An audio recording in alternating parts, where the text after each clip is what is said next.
Wow. So I just finished watching The Eternals. I decided to give it a watch. I hadn't watched it. I had only seen Shang-Chi, to be honest, as far as more recent Marvel movies outside of the very recent ones being No Way Home and Multiverse of Madness, just because I hadn't been interested. And I'm glad that my friend got me to watch Shang-Chi. That one was a good movie, and I should watch it again and give my thoughts on it if you're interested. But, man, Eternals was bad. It was bad. At no fault of the actors and actresses, as far as I can tell. In fact, there were some casting roles in there that I thoroughly enjoyed. And there were some good characters in the movie, but I think that having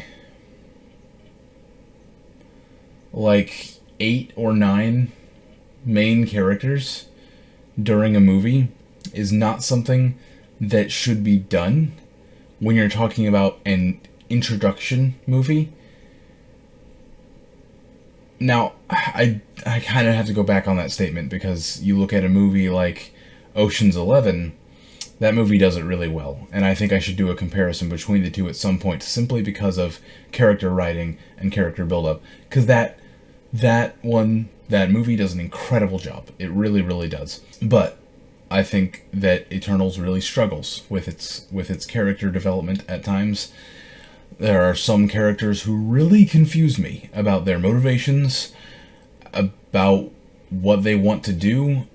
Icarus, I should say, before I go any further, spoilers from this point forward. That concludes the no spoiler part of this review because I just want to talk about some specifics. The character Icarus, can I just say, Walmart brand Superman, I should call him. I don't get him. I don't understand his motivations for most of the movie, but I know what he's going to do.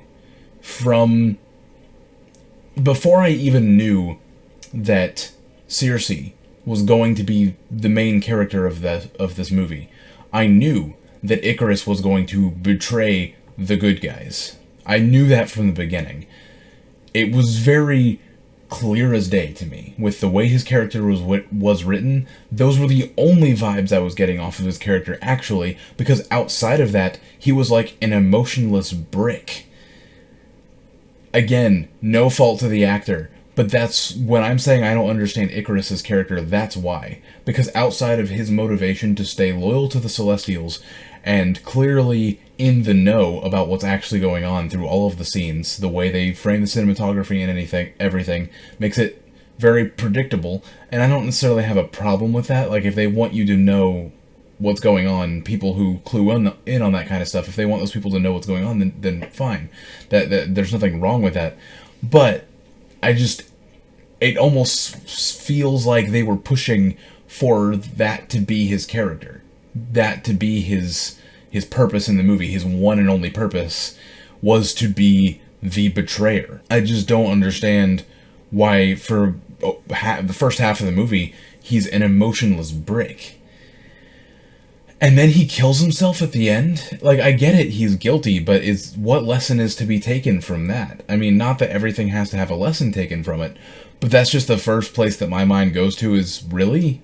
You're gonna end a Marvel movie with, like, a heroic thing, and a lot of superhero things that commonly have the message of second chances and stuff like that, and you're gonna end it with Icarus just killing himself?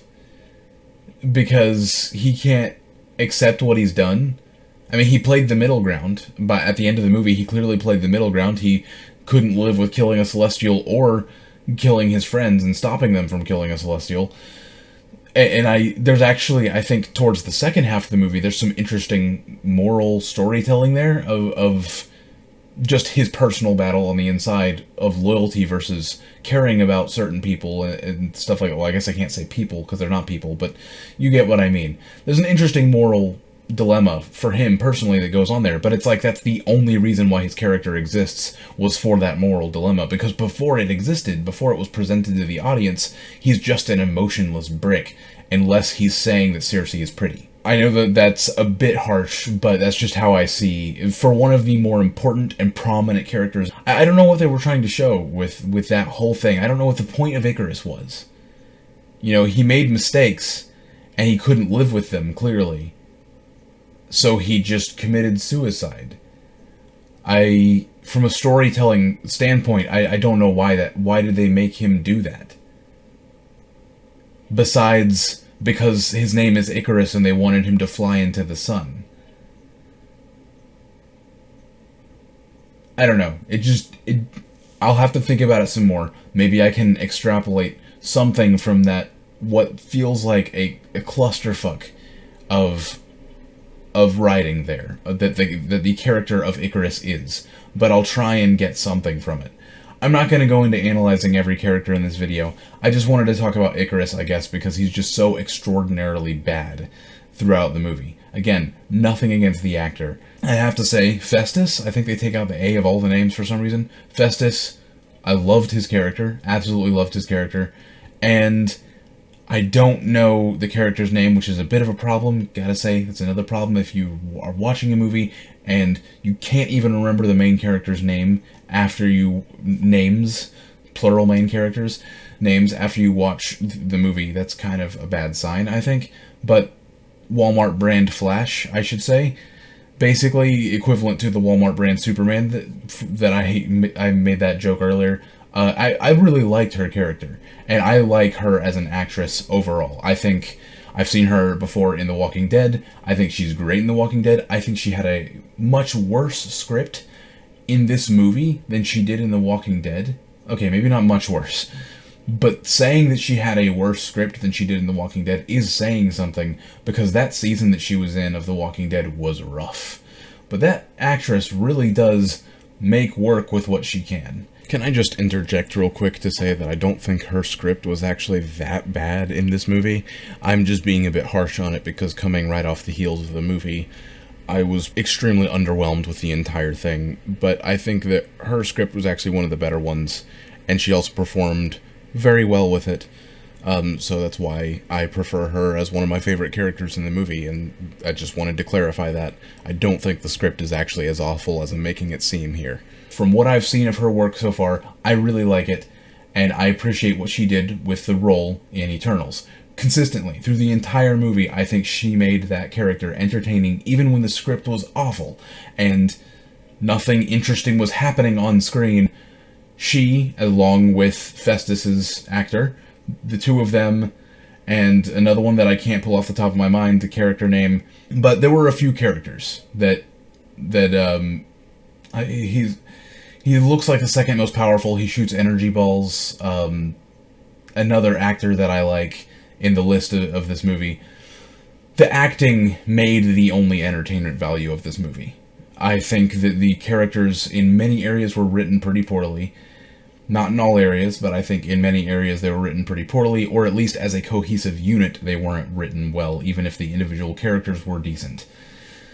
And that's my major problem with the movie. The story's a bit predictable. I mean, for the most part, I think it's pretty predictable. Not the specific usage of powers to defeat what enemy and stuff like that, but and that's not really much of a complaint. I mean, I don't think that that's something that is surprising to be said about any Marvel movie, any superhero movie at all these days. The thought of any of them actually coming out and genuinely surprising me is something that I don't even know if that's possible anymore, unless Disney really kicks it up a notch. So that's kind of a sidetrack, not really the point. The story was pretty predictable, not bad, and I am interested in Celestials being brought more to the forefront, and I enjoy the concept of the Eternals and them rebelling against the Celestials. It's a really good idea.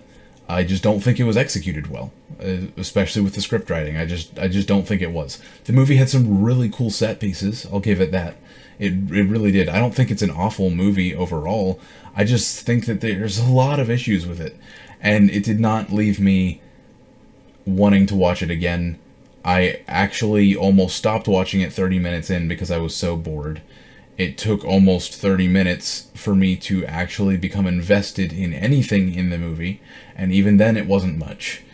I would love to do an in-depth dive of Eternals, and I really would actually love to do a video comparing Eternals to Ocean's 11 and how many differences there are about how the two movies go about introducing a large number of characters for one movie, because I think Ocean's 11 does it infinitely better than Eternals did. I mean, Eternals on the character part and introducing and getting invested in so many characters, it just didn't work. It just didn't work. When, I can't think of his name, but the guy who can mind control, when he supposedly died, when Icarus supposedly killed him, I did not give a single shit. And that was at the end of the movie. And that character had so much tonal whiplash throughout the movie that any semblance of caring about him was out the window. That man confused the hell out of me, and again, not to fault the actor. It was 100% the script's fault with him and the story's direction's fault with him, because I swear, was one of the most confusing characters, almost as bad as Icarus. Almost as bad. The only reason why I don't put him up there with Icarus as far as being that bad is because he was at least more entertaining. And his was less boring, it was more just filled with contradictions to himself. Anyways, that is a topic for another day on a deep dive of the movie. I'm gonna edit some stuff and I'm gonna get to sleep. Actually, no, that's not true. I'm gonna watch an episode of Moon Knight before I go to sleep, because I've heard a lot of good things about that show. I really want to watch something that's good after watching The Eternals. Like, genuinely actually makes me invested and interested and feels like it's been crafted cohesively. No offense to anyone who worked on Eternals. I don't think it's an atrociously awful movie. This kind of thing is just inevitable to happen, especially when you try and make a movie with so many characters. It's inevitable that things are going to fall through the cracks, and Eternals is one of those movies that just fell through the cracks. It seems like it to me. I mean, it did not fit. It did not work the way it was intended to work. It did not hit for most people like Marvel Studios and Disney wanted it to hit. That's a shame. I hope to see that this is not a pattern with future movies. And I don't think it is, because we've had two back-to-back really good ones. I didn't watch The Eternals when it came out, but I've watched it now, and I don't regret watching it, but I would not be watching it again if I didn't want to analyze the crap out of it, because it was not entertaining enough for me to watch it a second time, to be honest. It was entertaining. I don't regret spending my time watching it once, but I would not watch it again if I didn't want to pick it apart. Thank you for watching, and go do some stuff that makes you uncomfortable. It'll make you more comfortable in your own shoes. I will catch you in the next one.